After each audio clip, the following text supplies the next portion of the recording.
Good day everyone! For this video, pag-aaralan natin yung tinatawag na computer software. So, ano ba ang tinatawag na computer software?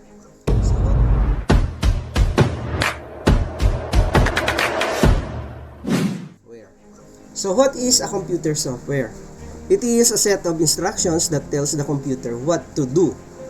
Ibig sabihin, ito yung mga instruction na nilalagay natin sa computer para alam niya kung ano ang kanyang gagawin. Computer natin ay hindi gagana, hindi mo magagamit kapag wala siyang software.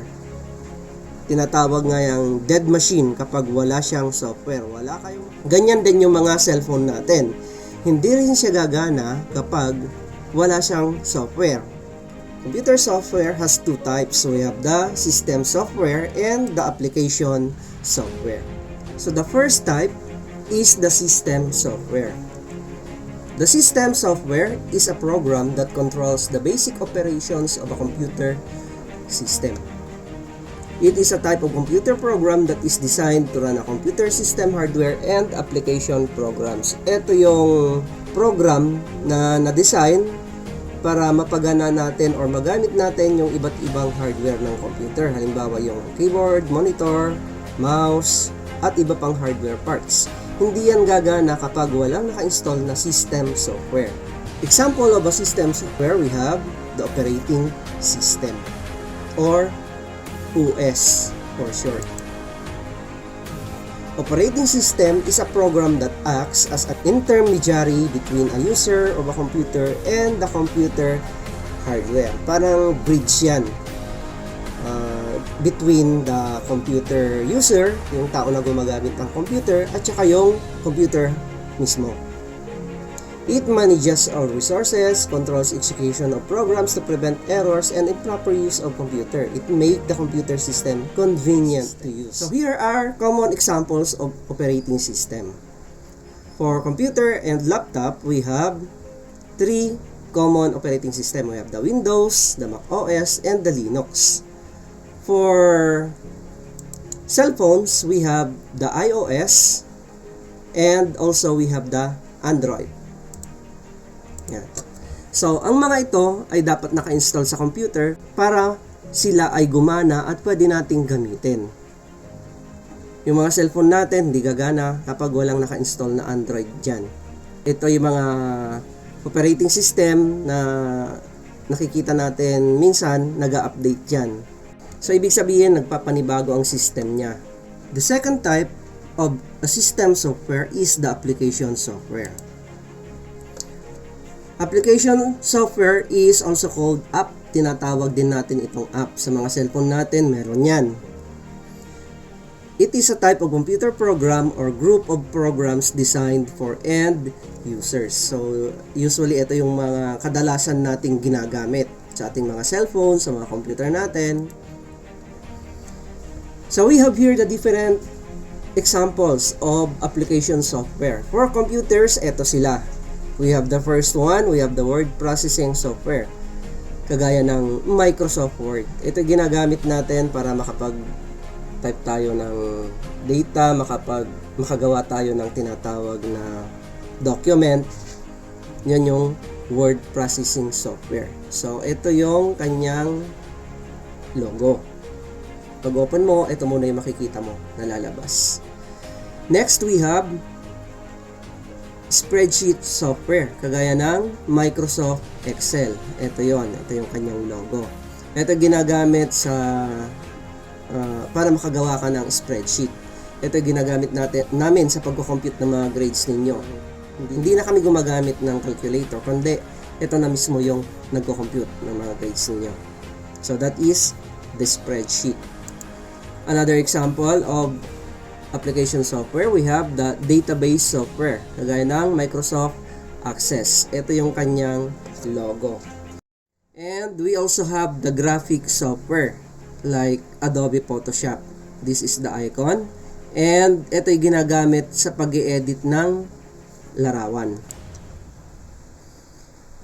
Another example, we have the presentation program like Microsoft PowerPoint. So this is the icon. Ito yung ginagamit ko para mag-present ng topic sa inyo. So it is an application software.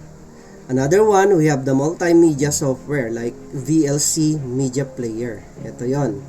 Ito naman ay isang uri ng application software na nagpi-play ng video at saka music. Another one, we have the web browser. Ito yung ginagamit natin para ma-open natin yung web. Kapag tayo nag-i-internet, kapag magre-research tayo, magbubukas tayo ng Facebook sa computer, ito yung kailangan nating buksan. So, ito, ini-install pa rin yan sa computer. Kapag hindi naka-install mga to, wala din, hindi mo magagamit. So, we have the first web browser, ginagamit sa pag-search or pag-open ng internet, the Google Chrome. So, ito yung kanyang logo. Next, we have the Mozilla Firefox. Ito yung logo niya. Internet Explorer. And we have the Opera. Para naman sa cellphones, we also have common application software na lagi nating ginagamit sa ating mga cellphone. We have the first one, we have the Twitter, yung ibon ang kanyang logo.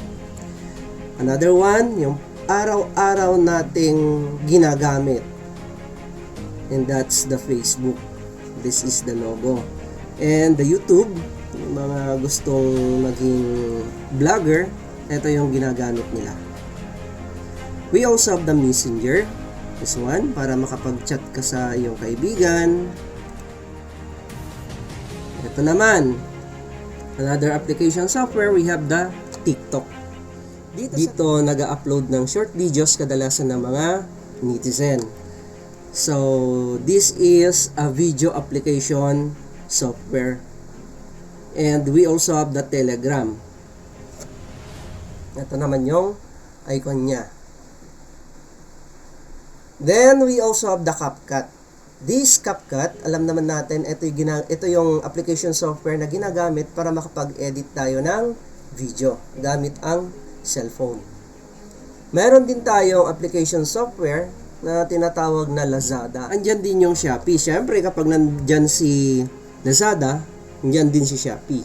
So, ito yung mga application software na ginagamit natin para makabili tayo ng iba't ibang bagay online. Kahit ano, nandyan na. Then, we also have the Gmail. So, dito, pwede tayong makapag-send ng email, ng mga pictures, ng mga videos na medyo mahahaba.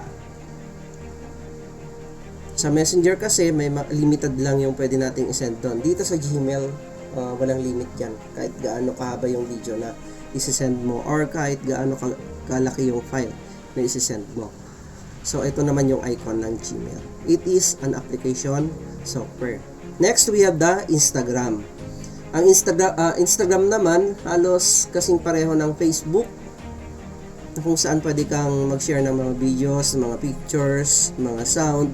And the last one, we have application software na games, mga laro. So, lahat ng mga yan ay mga tinatawag na application software. Ang mga ito ay hindi mo pwedeng magamit kapag hindi naka-install sa iyong cellphone o kaya sa iyong computer. So, dapat i-install mo muna sila bago mo sila magamit.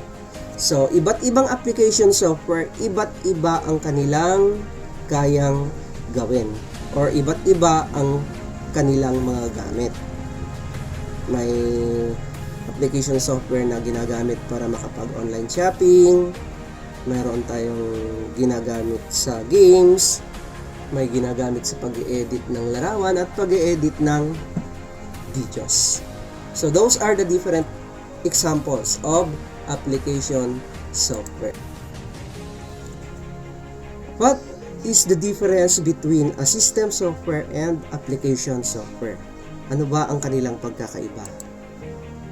So the system software, it is used for operating computer hardware. So ito yung nagpapagana sa computer para magamit natin yung mouse, keyboard, monitor, at iba pang parts niya. Yung application software naman, it is used by user to perform specific task. So, ito yung ginagamit natin. Halimbawa, ang task mo ay mag-edit ka ng larawan. Siyempre, ang bubuksan mo or gagamitin mo na software ay yung Adobe Photoshop. Gusto mong mag-edit ng video sa iyong cellphone, siyempre, gamitin mo si CapCut. Messenger.